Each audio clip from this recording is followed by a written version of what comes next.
జ్ఞాపం చేస్తాను. నేను తిమోతికి తన మొదటి పత్రికను వ్రాస్తూ ఆయన ఒక మాట చెప్తా ఉన్నాడు. నాతో కలిసి రండి దయచేసి.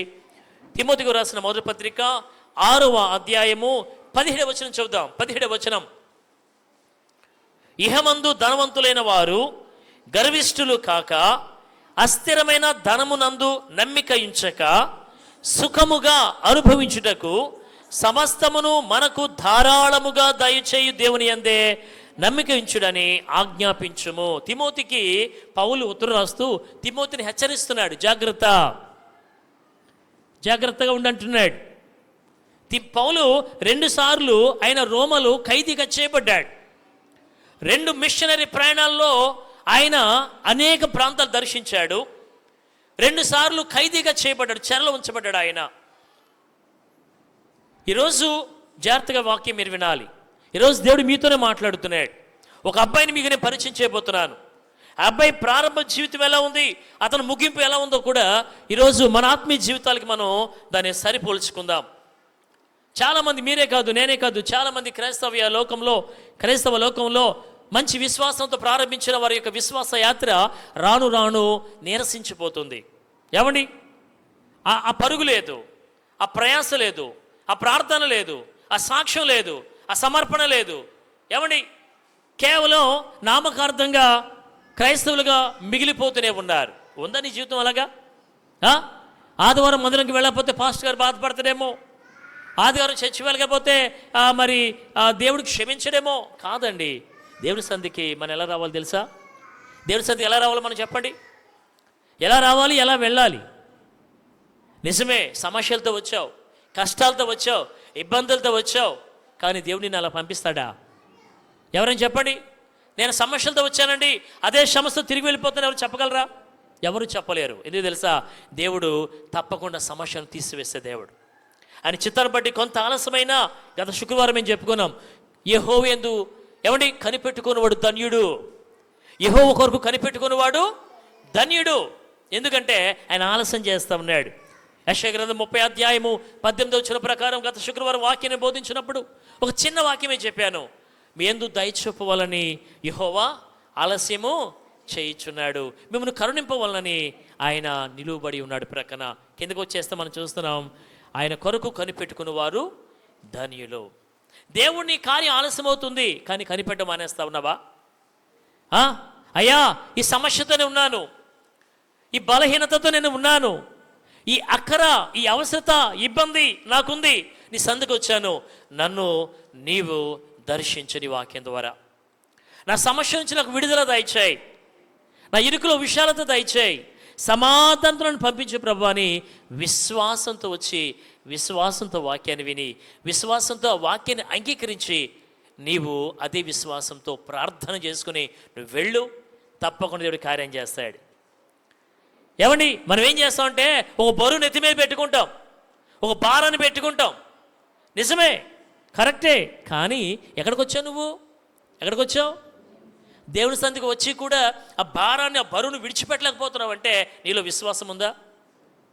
ప్రతి భారాన్ని సులువుగా చిక్కులు పెట్టి పాపాన్ని విడిచిపెట్టాలి అని చెప్తున్నాడు అక్కడ.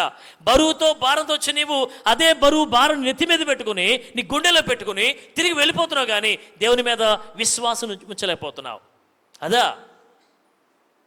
ఒక మాట అడుగుతానే, ఒకప్పుడు తిండి లేక ప్రజలు అల్లాడిపోతూ ఉండేవారు. నేను విన్నాను, మా పూర్వీకులు, మా తాతలు చెప్తుండేవారు, ఏమండి, నూకలు, గంజి కాసు తినేవారట, తాటికాయలు తినేవారట. ఈరోజు ఒక పూట నాకు భోజనం లేదన్న వాళ్ళు ఉన్నారా? ఏమండి, ఈరోజు మాకు ఆహారం లేదండి, మాకు భోజనం లేదు అన్నవాళ్ళు ఎవరైనా మన మందిరంలో ఉన్నారు? ఎవరైనా చేతను ఉంటే ఎవరున్నారా? దేవుడు నన్ను పస్తులు ఉంచాడు, ఈరోజు పస్తున్నాను, నాకు ఆహారం, నా బిడ్డలకు ఆహారం లేదు, ఏం పెట్టాలి అన్నటువంటి వేదనతో నువ్వు ఉన్నావా? ఉంటే నీ చేతితో ఒకసారి చెప్తాను నేను. ఉన్నారా ఎవరైనా? దేవుడు ఎవరిని అలా ఉంచలేదండి, ఎవరిని అలా ఉంచలా. ఆరోగ్యం ఇచ్చాడు, కష్టపడుకుంటున్నావు, శుభ్రంగా నువ్వు, నీ బిడ్డలు, కుటుంబాలు పోషించబడతా ఉన్నాయి. దేవుడు ఎవరు ఆ విధంగా ఉంచలా.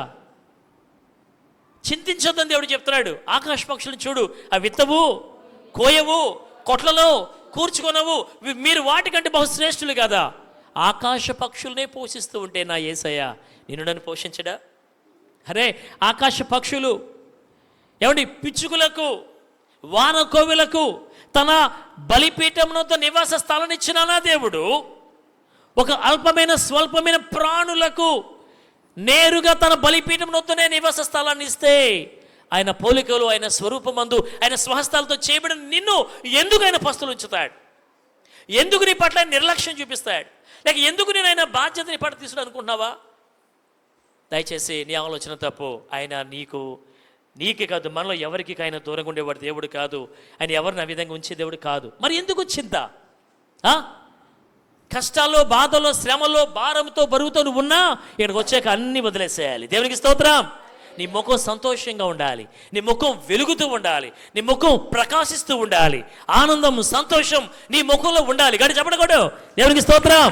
కానీ ఉస్సూరుమంట, దిగాలుగా, ఏమండి పీకుపోయినట్లు, నిరాశతో, నా దేవుడు బలహీనుడు, నా సమస్యలు తీర్చలేడు, ఆయనకి చేత కాదు అన్న విధంగా నువ్వు ఉన్నావా? ఒకవేళ నువ్వు నిరాశగా నువ్వు ఉంటే నీ ఆలోచన అదే, ఆయన అన్నిటికీ మించిన అతి కూడా ఆయన. సంతృప్తి లేని జీవితాల్లో సంతోషం ఉండదండి. ఎన్ని ఉన్నా సంతోషం ఉండదు. ఇక్కడ మనం ఏం చదివాం? ఇహమందు ధనవంతులైన వారు, ఏమండి ఎప్పుడో ధనవంతులైన వారి గురించి ఆయన మాట్లాడుతున్నాడు.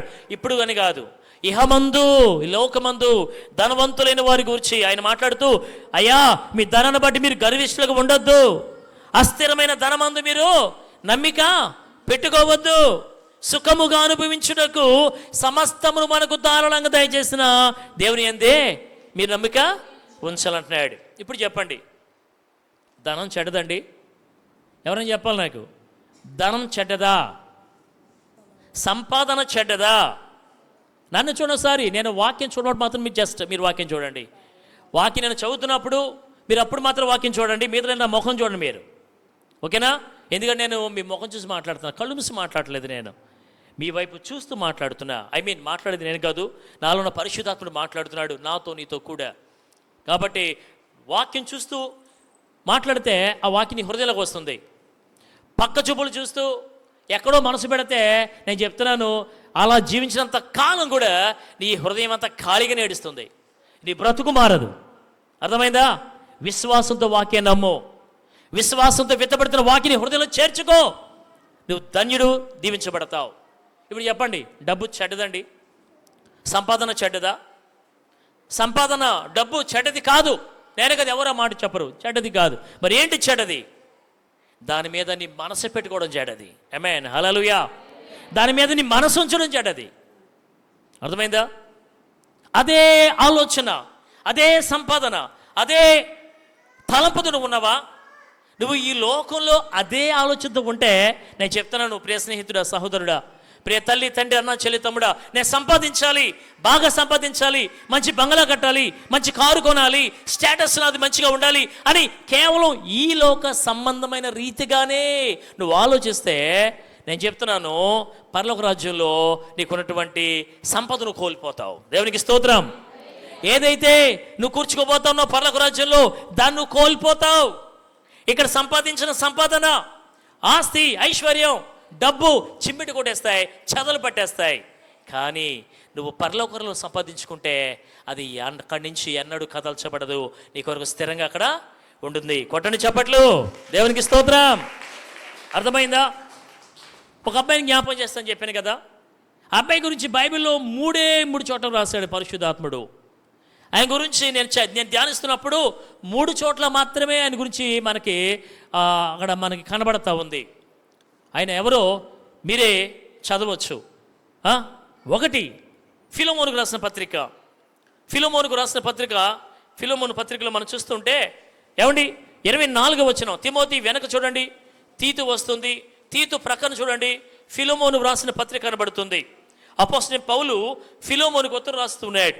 24వ వచనం చూడండి ఒకసారి, 23 చదవండి. క్రీస్తు యేసునందు నా తోడి ఖైదీనైన ఎపఫ్రా, నా జతపాన వారైన మార్కు, అరిస్తార్కు, దేమా, లూకా వందనములు చెప్తున్నారు. దేవునికి స్తోత్రం. వాళ్ళలో దేమను మాత్రమే మీరు చూడండి. ఎవరెవరు ఉన్నారు? ఎపఫ్రా ఉన్నాడు, మార్కు ఉన్నాడు, అరిస్తార్కు ఉన్నాడు, దేమ ఉన్నాడు, లూకా ఉన్నాడు. ఇక్కడ దేమ ఉన్నాడు కదా. కొలసీలకు రాసిన పత్రిక ముందుకు రండి. కొలసీలకు రాసిన పత్రికలో 4వ అధ్యాయము 14 వచనం చూద్దాం. 4:14. లూకా అను ప్రియుడైన వైద్యుడును దేమాయు మీకు వందనములు చెప్పుచున్నారు. సరిపోతుంది. ఇక్కడ 2 ఉన్నాయి. రెండిట్లో మనకి 2 వ్యక్తులు కనిపించారు. లూకా కనిపించాడు, దేమ కనిపించాడు. ఇప్పుడు దేమను చూద్దాం ఒకసారి. దేమ ఎలా ఉన్నాడు? సంఘముతో అక్కడ కూడి ఉన్నాడు కదా. ఇక్కడ పత్రికలో చూస్తే వందనాలు కూడా చెప్తున్నాడు. మనం కూడా ప్రారంభంలో చాలా బాగుంటాం. జాగ్రత్తగా వినాలి. ప్రారంభంలో మనం చాలా బాగుంటాం. పరిస్థితులన్నీ బాగున్నప్పుడు చాలా బాగుంటాం. పరిస్థితులు మారిన తర్వాత మన యొక్క ఆలోచనలు మారిపోతాయి, మన ముఖం వికారంగా మారిపోతుంది. అర్థమైందా? ఇప్పుడు దేమని చూపిస్తున్నాను. 2 చోట్ల దేమ నాకు బాగా కనిపించాడు. 2 చోట్ల దేమ పరిస్థితి నాకు బాగా కనిపించింది. ఇక్కడ వందనాలు చెప్తున్నాడు, అక్కడ కూడా జత పని వాడిగా వారితో సహకారిగా ఉన్నాడు. కానీ నేను ధ్యానిస్తూ ఉన్నప్పుడు దేమ 2వ పత్రిక, తిమోతికి రాసిన 2వ పత్రిక, దాని వెనుక రండి. తిమోతికి రాసిన 2వ పత్రిక 4వ అధ్యాయము 9-10 వచనాలు చూద్దాం. అక్కడ ఎలా ఉంది? నా యొద్దకు త్వరగా వచ్చుటకు ప్రయత్నము చేయుము. దేమ ఇహలోకమును స్నేహించి నన్ను విడిచి దెస్సలోనికకు వెళ్ళాను. దేవునికి స్తోత్రం. ఇక్కడ బాధ అనిపించిందని ఈ వాక్యం చదివినప్పుడు, ఇక్కడ నాకు కష్టం అనిపించింది దేమ గురించి చదివినప్పుడు. దేమ ఆ 2 చోట్ల నాకు ఎంతో చక్కగా కనిపించాడు. కానీ ఇక్కడ దేమను చూసేసరికి నాకు బాధ కలిగింది. నన్ను నేను పోల్చుకున్నాను. అటువంటి స్థితిలో నేనున్నానా? అటువంటి స్థితిలో మనం ఉన్నామా? గమనించండి పిల్లరా. ముందే చెప్తున్నాను, నీ క్రైస్తవ్య జీవితం, నీ సాక్ష్య జీవితం, నీ ప్రార్థన జీవితం ప్రారంభంలో ఎలా ఉంది, ఇప్పుడు ఎలా ఉంది? పరిశీలన చేసుకో. దేమ చక్కగా ప్రారంభించాడు. దేమ చక్కగా సహవాసంలో ఉన్నాడు. దేమ చక్కగా పరిచర్యలో ఉన్నాడు. దేమ పౌలుతో నడిచాడు, పౌలుతో ఉన్నాడు. కానీ పౌలు ఇప్పుడు ఎక్కడున్నాడు తెలుసా? పౌలు ఎక్కడున్నాడు? అక్కడ మనం చూస్తే అక్కడ యొక్క ఫిలోమోనుకు రాసిన పత్రికలు చూస్తే అప్పటికి పౌలు అక్కడి నుంచి ఈ కొలస్సీ రాసిన పత్రిక ఇక్కడి నుంచి చూస్తుంటే ఆయన రోమాలో చెరగా మొట్టమొదటిసారి ఖైదీగా ఉన్నాడు. మొట్టమొదటిసారి ఖైదీగా వెళ్ళిపోయాడు. క్రీస్తు నిమిత్తం ఖైదీ అయిపోయాడు. క్రీస్తు కొరకు శ్రమలు అనుభవించాడు. క్రీస్తు కొరకు కష్టాలు అనుభవించాడు. కనీసం మనం చూడండి, ఒక చిన్న మాట అంటే నిజంగా మనకి ఎంత పౌరుషం వచ్చేద్దో. అర్థం చేసుకో వాక్యాన్ని. అజ్ఞానంతో అపార్థంతో మనం జీవిస్తూ ఉంటాం. మరి పౌలు దేవుని వాక్యం కొరకు పట్టబడ్డాడు. దేవుని వాక్యం అనుసరించే వారిని హింసించాడు. దేవుని వాక్య ప్రకారం నడిచే వారిని చాలా బాధించాడు. వారి కొరకే అధికారం తీసుకుని వారిని నాశనం చేయాలని పరుగులు పెట్టాడు. దమస్కు గుండా వెళుతూ ఉన్నాడు. కానీ అదే సౌలును ప్రభు పౌలుగా మార్చేశాడు. నన్ను హింసించిన వ్యక్తిని ఇప్పుడు నా కొరకు సాధనంగా మార్చేసుకుంటున్నాడు. నా సంఘాన్ని హింసించిన వాడు, నన్ను హింసించిన వాడు ఇప్పుడు నా కొరకు అనేక కష్టాలు పడవలసిన వాడై ఉన్నాడు అని చెప్పి సౌలును పౌలుగా మార్చేశాడు ఆయన. ఒకప్పుడు నీవు నేను అలాగే ఉన్నాం. దోషకులుగా, హింసకులుగా, హానికరులుగా మనం జీవించలేదా? ఇప్పుడు జీవించట్లేదా? కానీ క్రీస్తులోకి వచ్చిన తర్వాత నీ జీవితం మారిపోవాలి, నీ స్వభావం మారిపోవాలి, నీ హృదయం మారిపోవాలి. ఒకవేళ మారలేదు అని అంటే నీలో ముళ్ళ పొదలు ఇంకా పెరుగుతూనే ఉన్నాయని అర్థం. వాక్యంతో పాటు అవి పెరుగుతూనే ఉన్నాయి. వాక్యం ఎదిగింది, చక్క ఫలించే సమయానికి ఈ ఐహిక విచారాలు, ధనమోసం అనేది ఏం చేసిందంటే నీ వాక్యాన్ని, నీ ఆత్మీయ జీవితాన్ని అణచేస్తూ ఉంది. వాటిని పెరగనిస్తూ ఉన్నావా? ఇది నాలో ఉండకూడదు అని నువ్వు తీసేసుకుంటే నువ్వు ధన్యురాలివి. చెరలో ఉన్నాడు, 2సారి ఖైదీగా ఉన్నాడు పౌలు. అప్పుడు చెప్తున్న మాట, త్వరగా నా ఎద్దకు రా అంటున్నాడు. త్వరగా నా ఎద్దకు రావాలి. తిమోతితో మాట్లాడు, శీతాకాలం వస్తుంది, నాకు వస్త్రాలు కావాలి, నా పుస్తకాలు అక్కడ ఉన్నాయి, నువ్వు తేవాలి, నా అంగి ఎక్కడుంది, నాకు కావాలి, జాగ్రత్త, శ్రద్ధగా విను. ఎందుకు ఎప్పుడు తెలుసా మాట? దేమ తప్పిపోయాడు, నువ్వు తప్పిపోతావేమో. ఎక్కడికి వెళ్ళిపోయాడు? దేమ నన్ను విడిచి దెస్సలోనికకు వెళ్ళిపోయాను. చాలామంది ప్రారంభంలో క్రైస్తవ్యాన్ని ప్రారంభించి చివరికి లోకంలో కలిసిపోతున్నారు. అలా నీ జీవితం? నేను ఆలోచన చేశాను, దేమ ఎందుకు వెళ్ళిపోయాడు లోకంలోనికి? దెస్సలోనికకు ఎందుకు వెళ్ళిపోయాడు? ఆలోచిస్తే నాకు అర్థమైంది. నేను కనుక్కుంది ఏంటంటే కేవలం ధనాన్ని ప్రేమించి వెళ్ళిపోయాడేమో. అక్కడే పౌలు ముందు అందుకు చెప్పాడు, ఏమండి ఏ లోకంలో ధనవంతులైన వారు దాని యందు మనసు పెట్టి ఎలాగా గర్విష్ఠులుగా ఉండకుండా సమస్తాన్ని అనుగ్రహించిన దేవుని పట్ల కృతజ్ఞత కలిగి ఉండమని చెప్తున్నాడు. డబ్బు చెడ్డది కాదు పిల్లరా, సంపాదన చెడ్డది కాదు, కానీ దాని మీద మనసు పెట్టడం చెడ్డది అంతే. ఆలోచన అర్థమైందా? 6 దినాలండి, 6 దినాలు పని చేసుకుని అబ్బాయి 7వ రోజు మీరు రండి నా సన్నిధికి, నేను మిమ్మల్ని ఆశీర్వదిస్తాను, దీవిస్తాను, మీతో ఉంటాను, మీ మధ్య ఉంటాను ప్రభు చెప్తుంటే చాలామంది వారి జీవితాల్లో ఏమండి సరైన అవగాహన, విశ్వాసం, వాక్య జ్ఞానం, ఆత్మీయ విలువలు తెలియక వాళ్ళు చాలామంది ఏమవుతున్నారంటే ఆదివారం కూడా లోకంలో పరిగెట్టేస్తూ ఉన్నారు. ఎంత దారుణం అంటే అది. ఇక్కడ అదే జరిగింది. ధన మోసంలో పడిపోయి దెస్సలోనికకు వెళ్ళిపోయాడు దేమా. ఫస్ట్ 2 సార్లు ఆయనకు బాగా కనిపించాడు, కానీ ఈ వచనంలో అతను చూసిన బాధ కలిగింది. చాలామంది అంతే, ఏమండి ఈ లోకంలో ధనం కోసం వెంపర్లాడుతూ ఉంటారు. మీరు అనొచ్చు అదేంటండి పనిచేయడం తప్ప? నేను తప్పని చెప్పను, కానీ ఎప్పుడు పని చేయాలో అప్పుడు నువ్వు పని చేయాలంతే. అర్థమైందా? ఎప్పుడు దేవుడు కొన్ని ఇచ్చాడు, అన్నిటి యందు స్వాతంత్రము కలదు, కానీ అన్నీ చేయతగినవి కావు. నీ స్వాతంత్రం ఉందని నిష్ఠాధారం చేసి వెళ్ళిపోతావా అలాగా? లేదే. అక్కడ అన్నాడు అన్నీ చేయతగినవి కావు. స్వాతంత్రం ఉంది, ఎస్, కానీ అన్నీ చేయతగినవి కావు. ప్రభు దినం, ప్రభు సన్నిధికి మన సమయానికి ఇవ్వాల్సిన సమయాన్ని ప్రభుకి ఇవ్వాలి. ఏమండి 11 గంటలు అండి, ఆలస్యం అయిపోతుందని మాట్లాడతారు, కానీ ఆలస్యంగా వెళ్తున్నాను గ్రహిస్తా ఉన్నారా? కొంతమంది ఆలోచించి కొంతమంది బెడ్లో ఎర్లీగా వచ్చి కూర్చుంటుంటారు, వాళ్ళతో కలిసి పాడుతుంటారు. కొన్నిసార్లు అసలు నేను ఒక్కడే 2-3 పాటలు పాడేసుకుంటుంటాను సమయాన్ని ప్రారంభించి. కానీ మీరు ఎన్నైనా చెప్పండి మాస్టర్ గారు, మీరు ఎంత బోధించండి, బల్ల గుర్తు కొట్టుకోండి, మీ గుండెలు కొట్టుకుని చెప్పుకోండి, ఐ డోంట్ కేర్. ఎందుకు తెలుసా? నేను రావాలనుకున్నప్పుడే వస్తాను, నాకు ఇష్టమైతే వస్తాను అన్నటువంటి అజ్ఞానంతో, మూర్ఖంతో ఉన్నవా?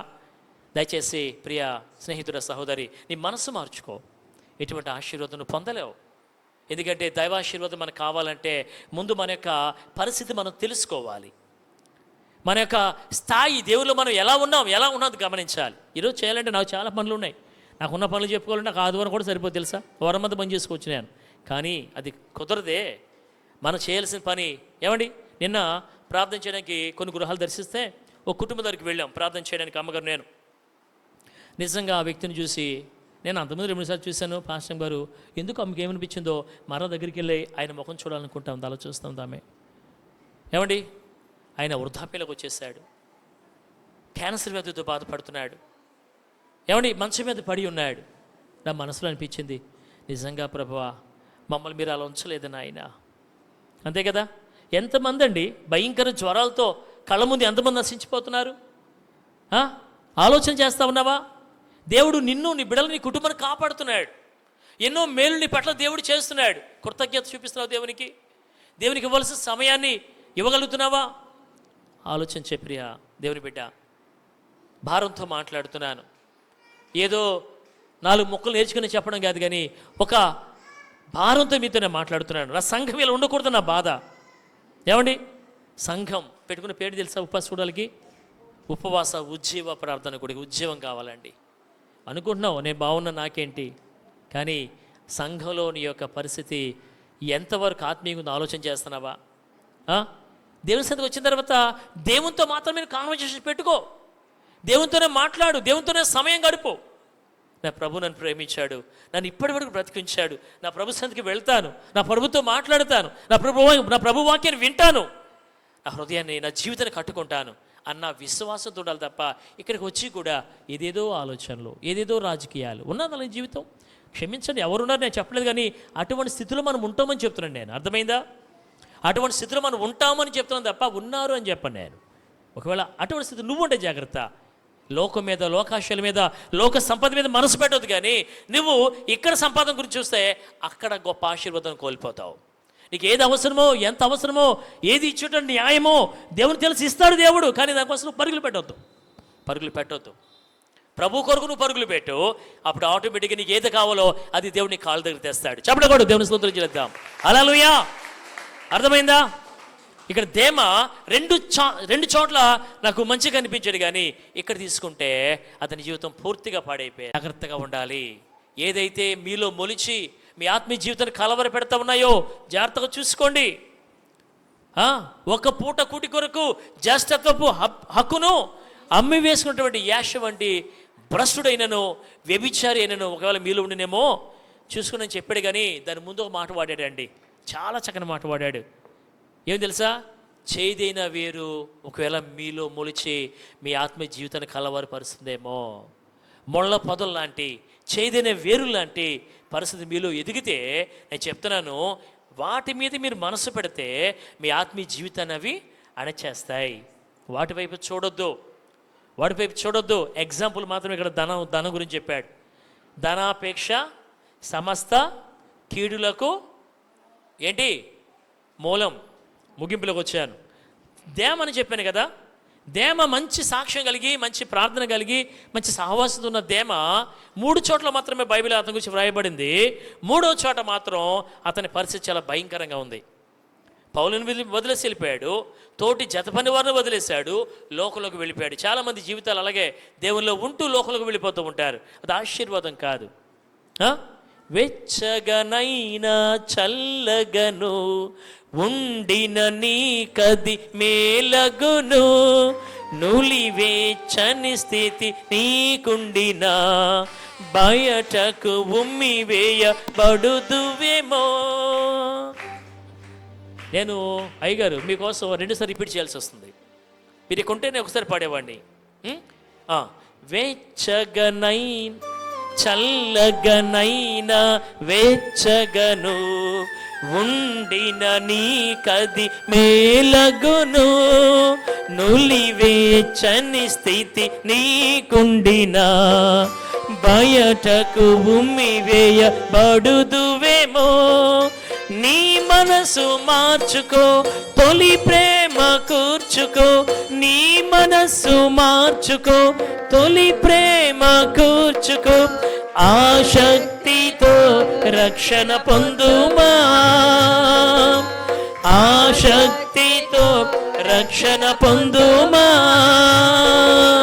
ఓ సంగమా సార్వంగమా, పరలోక రాజ్యపు ప్రతిబింబమా. మెస్సయ్యను ఎదుర్కొనగా నీతినలంకరించి సిద్ధపడుమా. ఓ సంగమా వినుమా. ముళ్ళేం చేస్తాయండి? ముళ్ళేం చేస్తాయి? అర్థమైన మాటలు గుచ్చుకుంటాయి కదా. ఒక పాస్టర్ గారు కాదు, జార్జ్ అనే వ్యక్తి ఉన్నాడు. జార్జ్ అనే వ్యక్తి ఉన్నాడు. ఆయన పొలం వెళ్తాడు అంట. జార్జ్ అనే వ్యక్తి పొలం వెళ్తుంటే ఆయన నడుస్తూ తూలి పడిపోయి ముళ్ళ కంపంలో పడిపోయాడు. ఏమండి, చేతులకి కాళ్ళు ముళ్ళు బాతికిపోయాయి. కొద్ది బలవంతుడే, ముళ్ళన్నీ లాగేసుకున్నాడు. రక్తం చాలా కారిపోతుంది, నొప్పి తట్టుకోలేకపోతున్నాడు. ఇంటికి వెళ్ళాడు. వారి ఇంటి దగ్గర ఒక పిఎంపి డాక్టర్ గారు ఉన్నారు. మన గోపి డాక్టర్ గారు లేక లేదా మన ఇది కూడా డాక్టర్ గారు ఉన్నారు కదా, ఇలీషరాజు గారు డాక్టర్ గారు ఉన్నారు కదా. అయ్యా ఉన్నారు కదా, వెరీ గుడ్. ఆయనలాగా ఈ జార్జ్ గారు ఏం చేశారంటే డాక్టర్ గారి దగ్గరికి వెళ్ళి, అయ్యా ఇదిగో నేను పడిపోయాను, ముళ్ళు దిగిపోయి బాగా అని చెప్పగానే ఆయన చూసి మొత్తం అంతా చూసి ఆయన చక్కగా ఏమండి చెక్ చేసి చికిత్స చేస్తే ఇంచుమించు ప్రస్తుతం నొప్పి తగ్గడానికి బాగుంది, కానీ ఇంకెక్కడో నొప్పి అనిపిస్తుందంట. ఏమండి 12 రోజులకి తగ్గింది కూడా, కానీ ఇంకా నొప్పి ఎక్కువైపోయింది. ఏమండి తట్టుకోలేకపోతున్నాడు, నడవలేకపోతున్నాడు. జార్జి గారు నడవలేకపోతున్నాడు. ఏమైంది అని మనకి పిఎంపి డాక్టర్ గారి దగ్గర పని అవ్వలేదు కానీ అని చెప్పేసి పెద్ద డాక్టర్ దగ్గరికి వెళ్ళాడు. ఆయన వెళ్ళగానే ఏమైంది నాయన అంటే, అయ్యా నెల క్రితం పడిపోయాను నేను, ముళ్ళు చాలా గుచ్చుకున్నాయి, చాలా రక్తం కారింది, డాక్టర్ ఇంజక్షన్ చేశారు, ట్రీట్మెంట్ జరిగింది, అయినా నొప్పి తగ్గలేదంటే ఆయన ఎక్కడ కూర్చుని చెక్ చేస్తే ఆయనకి ఎందుకు డౌట్ వచ్చింది ఓ చోట.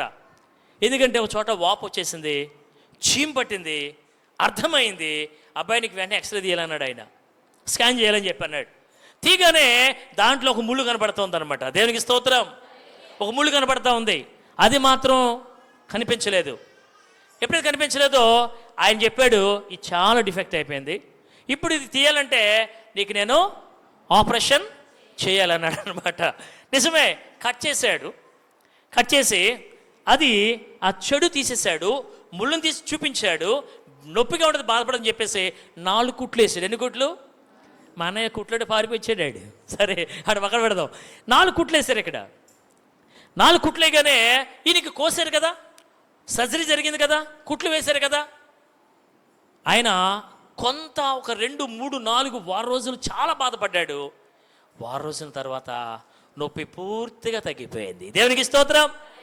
ముళ్ళు ఉన్న నెల రోజు నొప్పి తగ్గలేదు, కానీ ఎప్పుడైతే అది దాన్ని డయాగ్నోస్ చేసి దాన్ని ఆపరేషన్ చేసి తీసేసి కుట్లు వేశారో వారం తర్వాత గాయం పూర్తి తగ్గిపోయింది. చక్క నడుస్తూ ఉన్నాడు. ఇప్పుడు ఎందుకు చెప్పింది తెలుసా?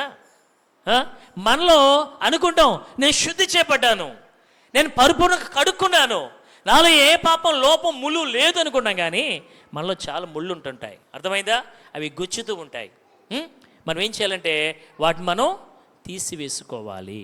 ముళ్ళు ఎదగనిచ్చావనుకో శారీరకంగా ఆధ్యాత్మికంగా నీ జీవితాన్ని అవి అణగార్చేస్తాయి. అర్థమైందా?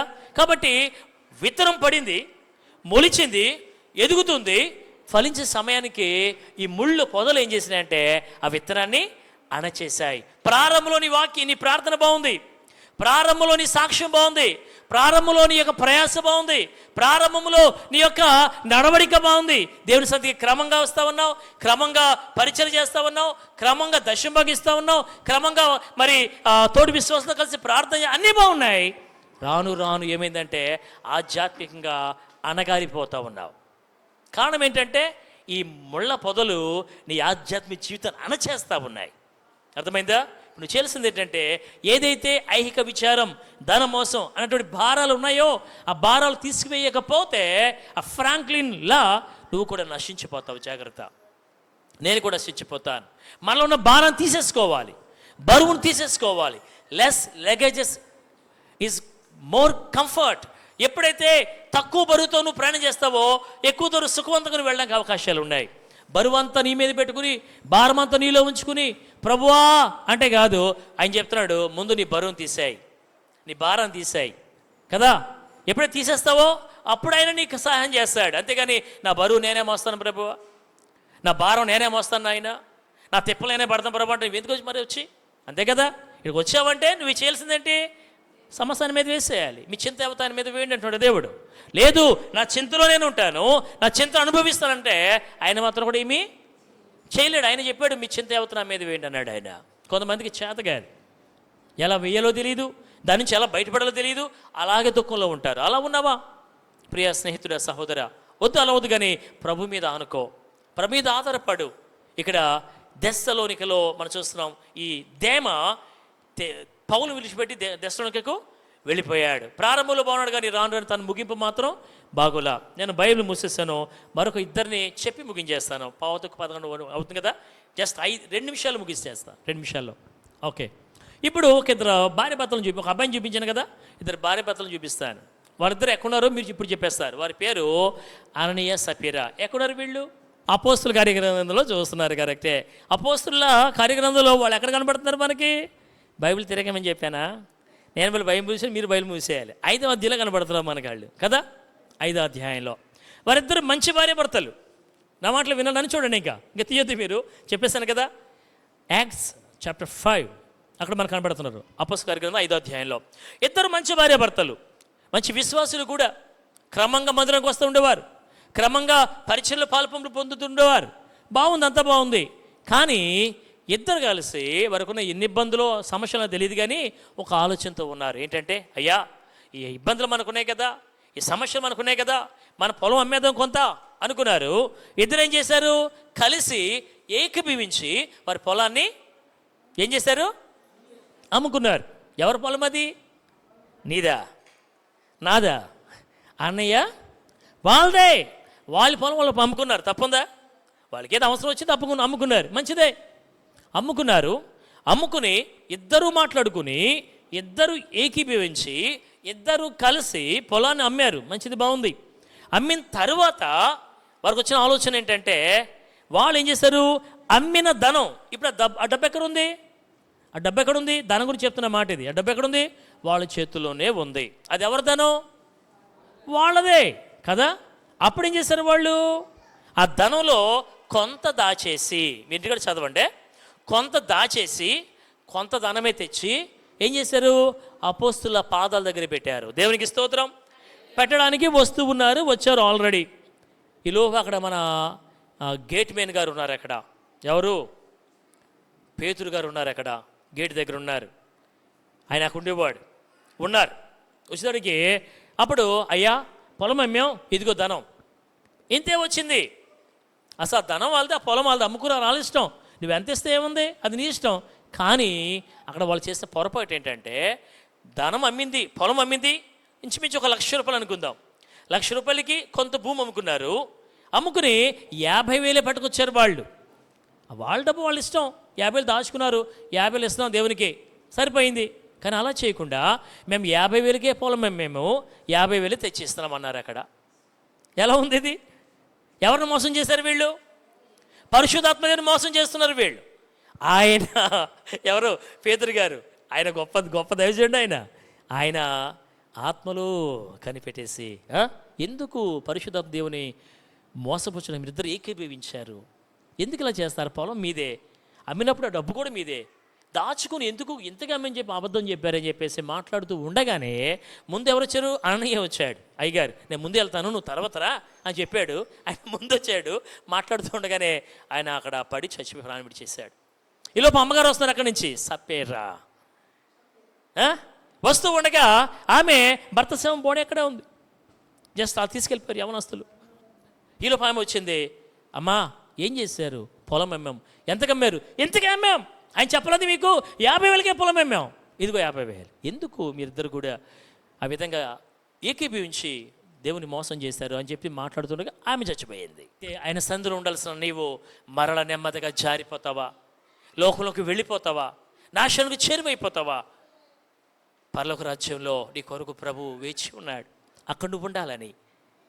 అననీయ సఫీరాలు గమనించండి, నాశనం తెచ్చుకున్నారు. దేమ నాశనం తెచ్చుకున్నాడు. ఎందుకు బైబిల్ పెట్టండి దేవుడు? నీవు నేను అలా ఉండకూడదని. దేవునికి స్తోత్రం. అలా మనం ఉండకూడదని దేవుడు మనకి జ్ఞాపకార్థం కోసకే వీరిని పెట్టాడు బైబిల్లో. ముళ్ళ పొదలు నీ యొక్క జీవితాన్ని, ఆత్మీయ జీవితాన్ని పాడు చేస్తాయి. కాబట్టి తరచి చూచుకో, నిన్ను నువ్వు సరి చేసుకో. ఎక్కడ పడిపోయావో, ఎక్కడ పడిపోతున్నావో, ఏ స్థితిలో ఉన్నావో సరి చేసుకుంటే తప్పకుండా దేవుడు నిన్ను లేవనెత్తుతాడు, నిన్ను బలపరుస్తాడు. ఆయన 30 60 100 ఫలించే గొప్ప ఫలభరితమైన జీవితాన్ని నీకు నాకైనా దయచేస్తాడు. ఎప్పుడంటే ఆయన మీద నువ్వు నమ్ముకున్నప్పుడు, ఆనుకున్నప్పుడు. దేవునికి స్తోత్రం. మరి అటువంటి కృప భాగ్యాన్ని దేవుడు మనం దయచేయను గాక. ఆమేన్.